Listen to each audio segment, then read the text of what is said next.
Say she be pretty natural woman. You know they got the mountain for your woman. She a like a little pretty thing that is mine. She no be gangster. She's a woman of a kind. Whenever she... Thank you very much. I am Professor Bill FND, professor here at Tuskegee University, and I teach with the Department of Modern Languages, Communication and Philosophy.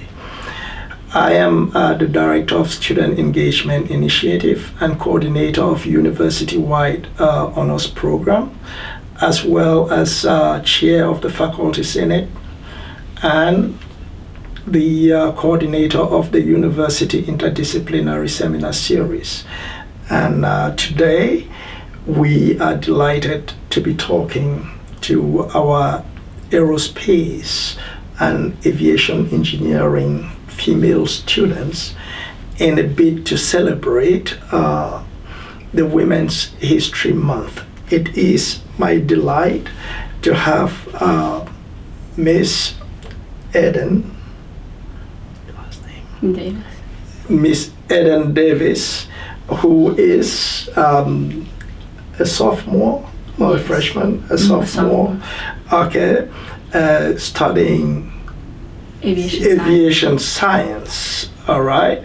So I will have a few questions to ask Miss Davis. First of all, I would like Miss Davis to tell us what Kathy Williams' pseudonym was. So when Kathy Williams was a Buffalo soldier, she used the pseudonym Williams Kathy so that she could disguise herself as a man and not be found out. Okay. And what was life like for Kathy Williams after she was honorably discharged from the military? Okay. So Kathy Williams, when she was honorably discharged, it was found out that she was a woman because she kept getting sick, frequent trips to the hospital. They kind of found her out. So she was honorably discharged by her commander. And so life after that, she moved to Colorado, got married, had a husband, and which that didn't turn out well. But that's a different question though. And then she kept getting sick, you know, applied for disability pension, kept getting denied, and it was really kind of a rough time for her towards the end of her life, and yeah. But. All right. Well, thank you very much for that response.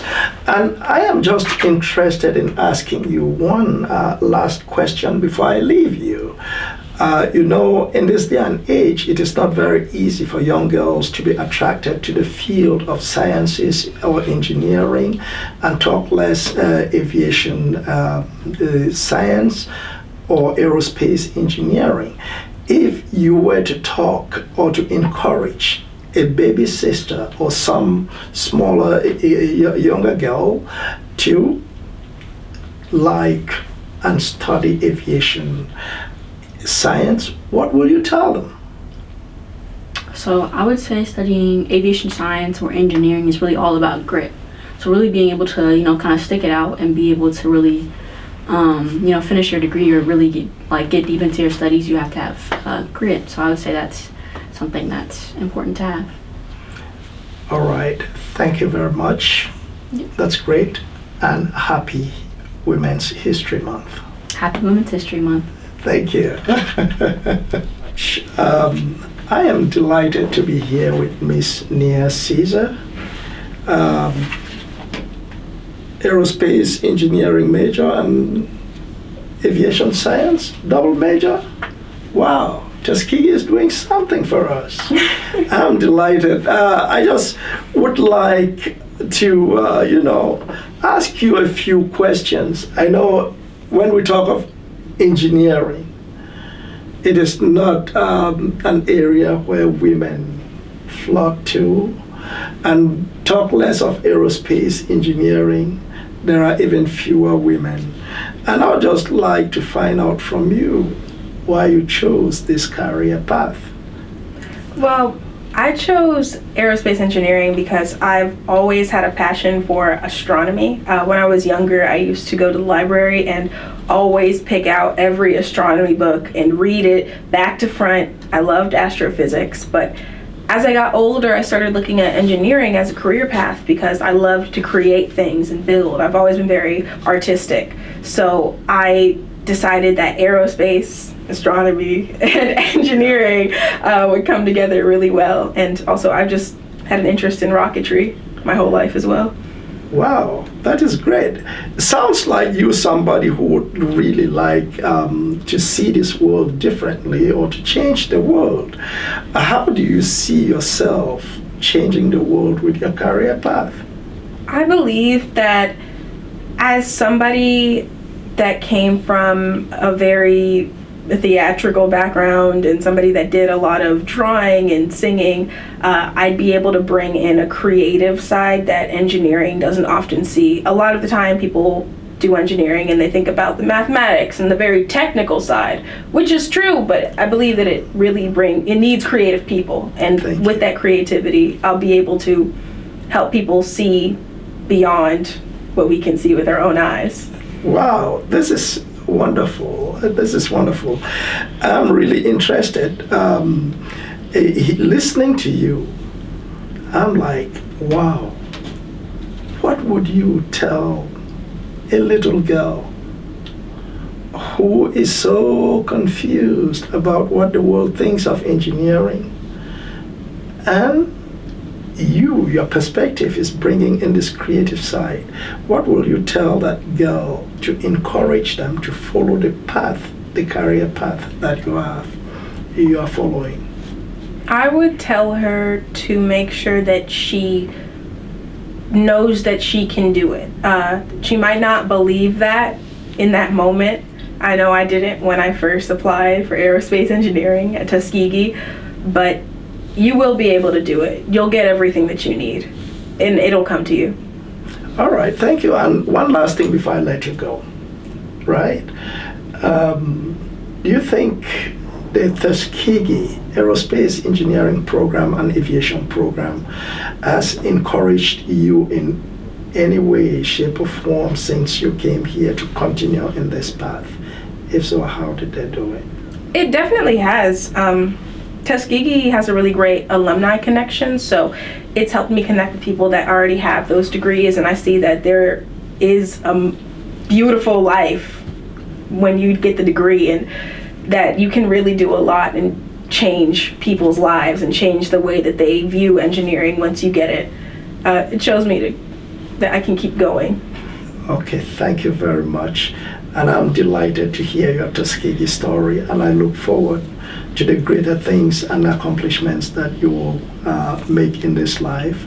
So once again, I wish you all the best and all the success. All right, good morning. First to the audience, I'll be welcoming on this platform Miss Montia Edwards, our aerospace engineering female student. And we're taking this opportunity to celebrate Women's History Month. And they've graciously accepted to be part of this big celebration, which, you know, Dr. Brown sanctioned. And I am delighted to welcome Miss Montia Edwards. Miss Montia, good morning. Good morning. How are you? Feeling great. You're feeling great. Feeling great. Yes. It's great to be here. I know when you choose a major, something actually pulls you towards that major. Mm-hmm. And one of the things I think might pull somebody to a major is the like for planes, right? Yes. Because if you don't like planes, what are you doing in aviation science? So can you tell maybe the audience what your favorite plane is? Well, I would say my favorite plane has always been the B-1 Lancer, the Bone as they call it. It's a bombing aircraft in the U.S. Air Force. That's one of the three that they have. It's the B-2, the B-52, and then the B-1. Yeah. And my favorite is just the B-1. Well, thank you, Miss Edwards, for your response, telling me about your favorite plane. And I just have the thinking that you have a passion for airplanes. You must have had some role models, like women in the past, who have had to play a role in aviation. I would like to ask you, do you think, or why do you think we should recognize those women who came before you? I would say it's most definitely important to recognize the women that came before us, especially within the aviation career, because it's a very white male dominated field. Okay. And if I'm not mistaken, it's like 92% of the pilots now are white men, and 86% of them are just men in general. So it's not very many women in the field already, but to see women of color especially, and just women in general in those spaces and those higher roles and stuff like that, like being the pilots, being the maintenance caretakers, being the ATC, the traffic controllers and everything, it inspires other people and has younger people thinking, or younger girls thinking, hey, you know what, maybe I can be in this type of career field. Hey, maybe I can do this. Maybe it won't be out of reach for me, you know. Okay, I see.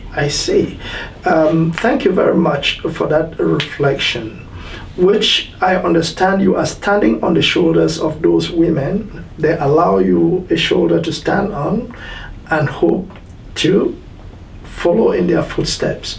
I would like to ask you, what if a 5-year-old who did not think about the possibility or prospect of ever being in the aviation field ask you, what do I need to do to be like you? What will you tell them? I would say you have to really dig in and dig deep and lock yourself in to committing to being in aviation, because aviation itself is it's hard. You can't say it's not hard. It's hard to put yourself in a plane and say, hey, I'm gonna go fly, and I have to know exactly what's gonna happen if this happens and all of that stuff.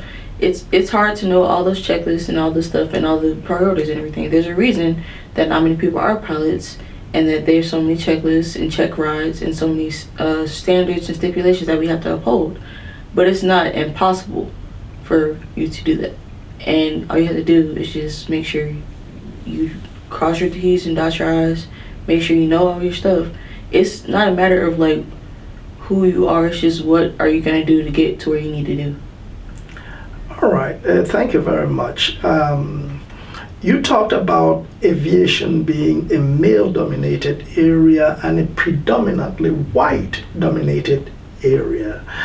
And I am thinking about the present-day fight against DEI, affirmative action, and you are here at Tuskegee University. What can you tell a little black girl about the safe space that Tuskegee University has created for you to thrive in? How can you assure that little black girl? Can you tell them something about Tuskegee University to let them know they would be in this or that kind of space? I would say Tuskegee University provides a very concentrated community of black excellence black excellence. And so you're able to find more like-minded people that look like you, so that it's not so far-fetched to be like, hey, maybe I shouldn't be here. It's not a matter of I feel uncomfortable here because of what I look like. It's a matter of I see all these people with the same drive as me, the same goal as me, and they want it just as bad as me. So now I know that it's not out of place for me to be here and want to go into a career such as aviation or aerospace engineering, because there's 50 other people here or 100 other people here that look just like me, that want to do the same things as me, and they're willing to put in just as much effort, if not more. So it creates a competitive environment, of course, but it also creates a sense of community to know that you have so many people that are like, hey, you're not alone. We also want to do this.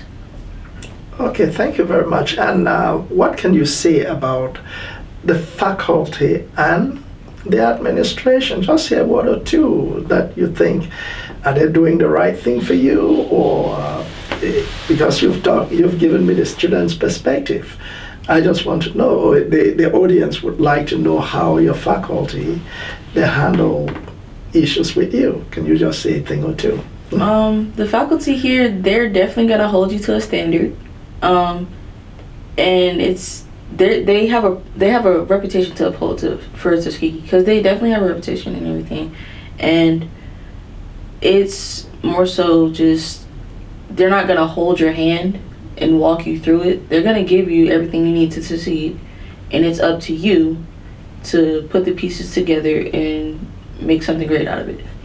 Thank you very much.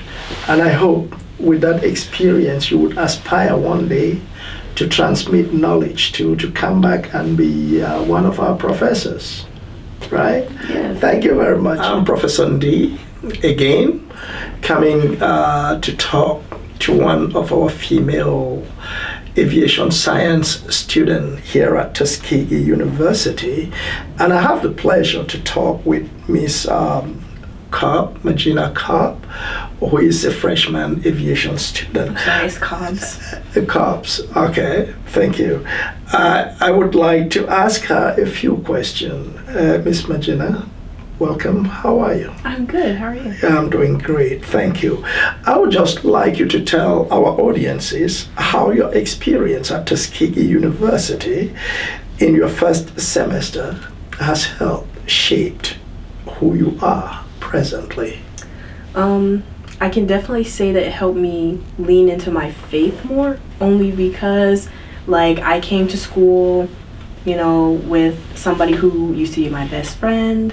I came here thinking that I wanted to be a vet just to make everyone proud. I was going to do ROTC, I was going to be great at it, everything was going to be great.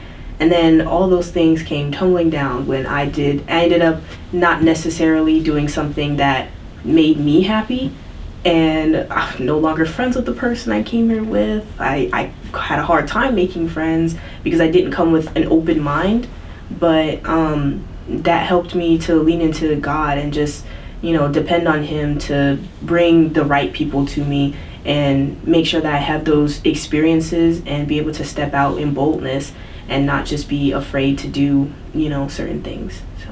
Wow, that's great. That's great. And I'm very certain that some people have helped shape your story too, amongst whom is Marcella and her story. How did Marcella and her story inspire you? I think that being a first is extremely important for just other people who may look like or just be somewhat like those people. So it's very inspiring that she was the first woman to do something that is something that I want to do as well. It's very inspiring that she okay, sorry, I need to go back. Okay, so where do I start from? You can start from saying it's inspiring. Okay. It's just inspiring that she was the first to do something that I'm interested in. And not only that, but it's just very great to know that she's, you know, like me in some way, because she also, you know, came to her college and she didn't really know what she wanted to do. And then she, you know, found out that in ROTC that she wanted to be a pilot. And that's pretty much where I'm headed as well, because I did come here with animal science. So yeah, and then also her with her faith, making her having the qualities of desiring everyone to be, or okay. Good. Just go ahead, talk. Okay, well, I don't know where to start from. I don't remember Exactly. what was happening. desiring everyone to be, or she desired everyone to be? She had the desire to instill equality into just the world, and it was just very great that she started by, being the first and being great at it and leaning into God. Okay, thank you very much. That is great. Being inspired by somebody who is a pioneer in the field, and you are pioneering a program at Tuskegee too. Yes, right? sir. It is something that I very much applaud and I admire. Just imagine you today, if you were to encourage a younger person who is going to college to follow the path you are following in aviation science. What is it you would like to tell them? Just tell them a thing or two.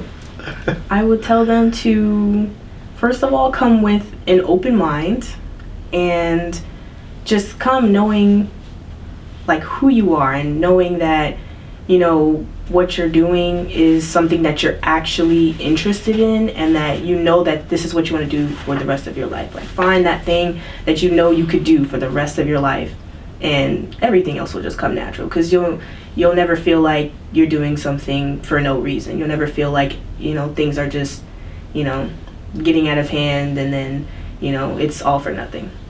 Oh, wonderful. Thank you very, very much. It has been a pleasure talking to you. Thank you very much. Good morning, and to the audience first of all. And I'm here in our celebration of Women's History Month with our aviation science and aerospace engineering students of Tuskegee University. And before me today, I have the pleasure to have a conversation with Miss Icaria Smith. I call her Dr. Smith because of the aspirations I have also for her, given her achievements already right at this point. And she has chosen the path of aviation science. And I would just like to find out from her why some women who have been involved also in aviation science before you, could you pick one of them? Talk a little bit about why they are not recognized. Because I feel like during the time that they were coming up, like the 1960s or like previous 1900s, they were black women, so they weren't really seen as people who had a chance at being inventors or breaking barriers around the world. And could you specify to our audience looking at you or watching us the name of one of such women that we could take home? Marie Van Baten Brown, she created security systems that we have today, but she wasn't widely recognized because of her her ethnicity and because she's a woman and where she grew up and things like that.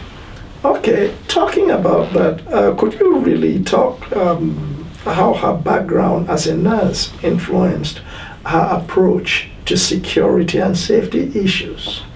Well, as a nurse, she would work regular hours, so sometimes she would be home alone, sometimes she would come in late at night, sometimes she would come in early in the morning. So the crime was very high in the neighborhood that she lived in, and the police wouldn't respond quickly, so she wanted to create a way to where her neighbors and people in her community felt safe.